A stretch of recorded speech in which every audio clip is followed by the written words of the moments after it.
Should you finish the garage on new construction? I'm Lee Brown with One Community Real Estate, and welcome back to my Realtor Tip Series. And I want to answer a very specific question here because I have some buyers that are in the process of building a new home with a production builder. In that process, they've discovered very quickly that the base price is just that, a base price, and there's upgrades that they want to add and upgrades that make sense for their family. In general, I tell people to expect to spend about 10% of the base price on upgrades and finishes, and that's going to give you a more reasonable budget. So one of the things they looked at is finishing the garage. Did they want to spend it? Now, wherever you are, the builder may include it, in which case it's being paid for in the base price, or it may be an optional upgrade.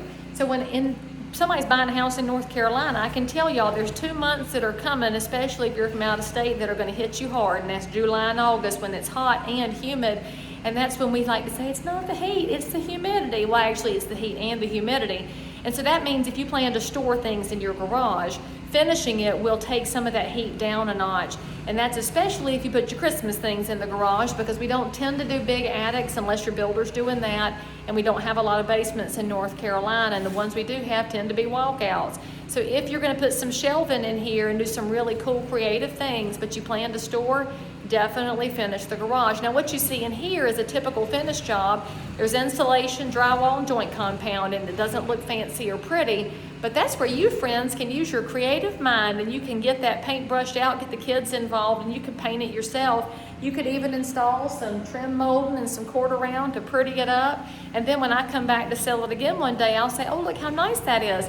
This doesn't impact your heated living area because this is unfinished area, and even if it's finished, it's unheated area, so it's not going to affect your dollars per square foot for those of y'all that are hung up on that, but it does make the house more livable for you and a nice feature for your future buyer. Now, if you don't let the builder do it, you should know this is actually something you can watch a video on the YouTube, and you can learn how to hang drywall and use joint compound.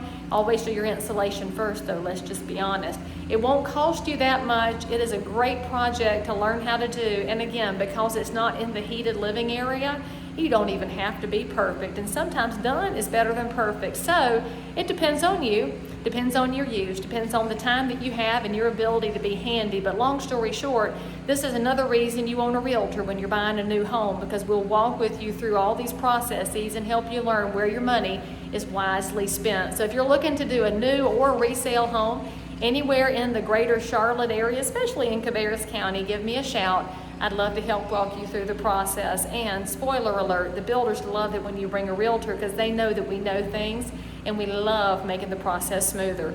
And if you're not in North Carolina and you say, oh, Lee Brown, aren't you in my market? No, but I got a friend who's just like me, so call me and I'll hook you up. And in the meantime, enjoy that house. Sometimes it's about more than the resale value, because this will be your home.